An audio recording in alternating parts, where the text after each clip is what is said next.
Hello and welcome to G Fun Facts Online, the show that dives deep into the fascinating rules that run our world. Today we're asking a huge question.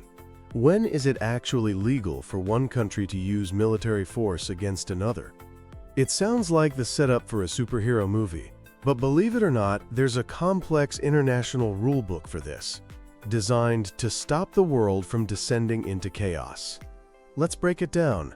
After the absolute devastation of two world wars, the global community came together to create the United Nations.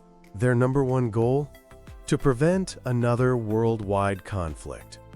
The heart of this plan is a very simple, very powerful rule found in Article 2, Paragraph 4 of the UN Charter. It basically says, all countries must not use force, or even threaten to use force, against the territorial integrity or political independence of any other country. This is the cornerstone of modern international law. The default setting is peace. No invasions, no attacks. Period. But, as with any big rule, there are a couple of very important exceptions.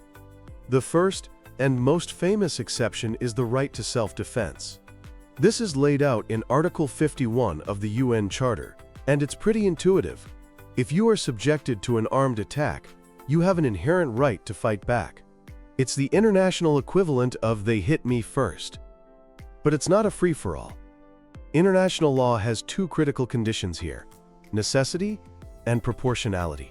Necessity means you can only use force if it's genuinely required to repel the attack.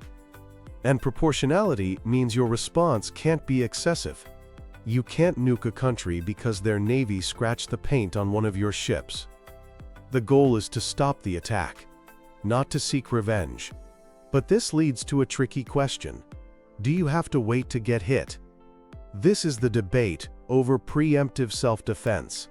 The classic test for this, from a case in the 19th century, sets a very high bar. It says you can strike first only if the threat is instant, overwhelming, and leaving no choice of means, and no moment for deliberation. Think an incoming missile, not a potential threat that might develop years from now. This is a very controversial area, because the line between defending against an imminent attack and starting a preventative war is thin and hotly debated. So what if there isn't a direct attack, but a country needs to be stopped for another reason? That brings us to the second major exception: authorization by the United Nations Security Council. Think of the Security Council as the ultimate global referee. It's the only body that can legally authorize military force to maintain or restore international peace and security. This is the mechanism for collective action, where the world acts together. It's been used in places like the First Gulf War and the 2011 intervention in Libya. The catch? The Security Council has 5 permanent members: China, France, Russia, the UK, and the United States, and any one of them can veto a resolution. This veto power has often paralyzed the Council, preventing action even in dire situations. In recent decades, a new idea has emerged in response to horrific failures to prevent mass atrocities, like the genocides in Rwanda and the former Yugoslavia. It's called the Responsibility to Protect, or R2P. R2P is built on 3 pillars. First, every state has the primary responsibility to protect its own people from genocide, war crimes, and ethnic cleansing. Second, the international community should help states meet this responsibility. And third, if a state is manifestly failing to protect its population, the international community is prepared to take collective action through the Security Council, with force being an absolute last resort.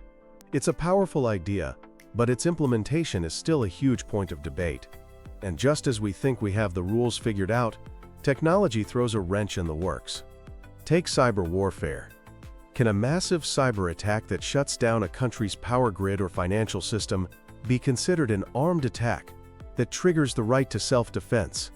How do you apply rules about physical force to non-kinetic attacks made of code? There's no clear consensus yet. Then you have armed drones. The ability to conduct targeted killings from thousands of miles away, raises profound legal and ethical questions. It challenges our very ideas of what a battlefield is and when a threat is imminent. Finally, there's the challenge of non-state actors. The rules were written for states, but how do they apply to powerful terrorist organizations? Can a country legally strike a terrorist group inside another country's borders if that country is unable or unwilling to stop them? So, the legal framework for using military force is a delicate balance.